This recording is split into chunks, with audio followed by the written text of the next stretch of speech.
Hello दोस्तों, welcome back to conclusion classes. आज के वीडियो में हम एक बहुत ही इंपॉर्टेंट टॉपिक डिस्कस करने वाले हैं, revenue expenditure versus capital expenditure.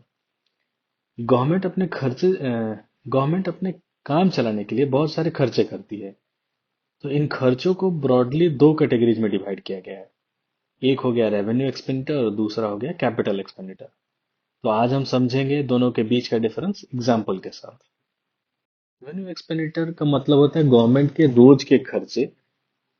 इस टाइप के एक्सपेंडिचर से कोई न्यू एसेट क्रिएट नहीं होता है और ना ही गवर्नमेंट की लायबिलिटी कम होती है। ये खर्चे बार बार रिपीट होते हैं, इसीलिए इन्हें रिकरिंग एक्सपेंस भी कहते हैं। समझने के लिए एक सिंपल एग्जांपल लेते हैं। अगर गवर्नमेंट एम्प्लॉय को सैलरी दी जा रही है तो उससे सिस्टम चल रहा है, पर कोई नया एसेट नहीं बन रहा है। इसी तरह पेंशन पेमेंट, लोन पर इंटरेस्ट, फूड या सब फर्टिलाइजर सब्सिडी, ये सब रेवेन्यू एक्सपेंडिचर के एग्जांपल्स हैं। रेवेन्यू एक्सपेंडिचर का इम्पैक्ट, जैसे कि रेवेन्यू एक्सपेंडिचर का इफेक्ट जो होता है वो शॉर्ट टर्म होता है। इसका मतलब ये इकोनॉमी को चलाता है पर ग्रो नहीं करता है। और क्योंकि ये रेवेन्यू रिसिप्ट से ज्यादा होता है, इसी वजह से रेवेन्यू डेफिसिट इंक्रीज होता है। अब कैसे रेवेन्यू डेफिसिट इंक्रीज होता है इसको भी समझ लेते हैं।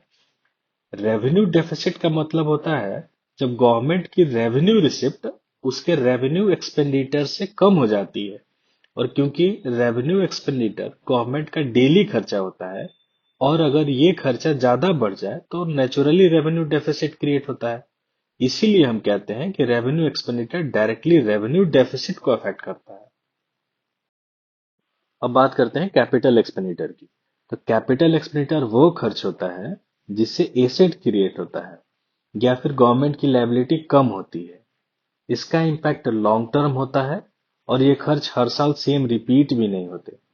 सिंपल शब्दों में, आज पैसा लगता है लेकिन फायदा आने वाले कई सालों तक मिलता है। कैपिटल एक्सपेंडिचर के कुछ एग्जांपल्स देखते हैं, जैसे नई रोड या रेलवे लाइन बनना, स्कूल, हॉस्पिटल, ब्रिज का कंस्ट्रक्शन, मशीनरी या डिफेंस इक्विपमेंट खरीदना, गवर्नमेंट लोन का प्रिंसिपल अमाउंट रीपे करना, या ये सब फ्यूचर में इकोनॉमी की कैपेसिटी को इम्प्रूव करते हैं। इंपॉर्टेंस को देखते हैं।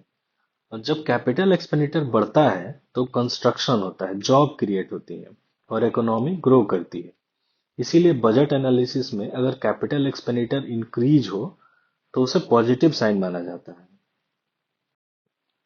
इस टेबल को ध्यान से समझिए। अगर कोई खर्चा एसेट बनाता है या लोन कम करता है तो वो कैपिटल एक्सपेंडिचर होगा। अगर नहीं तो वो रेवेन्यू एक्सपेंडिचर होगा। एग्जाम्स के लिए एक सिंपल ट्रिक याद रखिए। सैलरी, पेंशन या इंटरेस्ट, अगर ये तीनों में से कोई दिखे, सैलरी, पेंशन या इंटरेस्ट, तो ये हो जाएगा रेवेन्यू एक्सपेंडिचर। और दूसरा हो गया रोड, बिल्डिंग, एसेट या लोन रिपेमेंट। ये चारों चीज दिखे तो ये हो जाएंगे capital expenditure. Road, building, asset या लोन रिपेमेंट, तो ये हो जाएगा कैपिटल एक्सपेंडिचर। अगर स्टेटमेंट बेस्ड क्वेश्चंस आते हैं तो वहां ये ट्रिक काम आएगी। गवर्नमेंट के लिए दोनों जरूरी है। रेवेन्यू एक्सपेंडिचर बिना कैपिटल एक्सपेंडिचर के बेकार है, और कैपिटल एक्सपेंडिचर बिना रेवेन्यू एक्सपेंडिचर का इनकम्प्लीट है। ओके, अगर आपको वीडियो समझ आया हो तो लाइक, शेयर और कंक्लूजन क्लासेस को सब्सक्राइब जरूर करें। Thank you.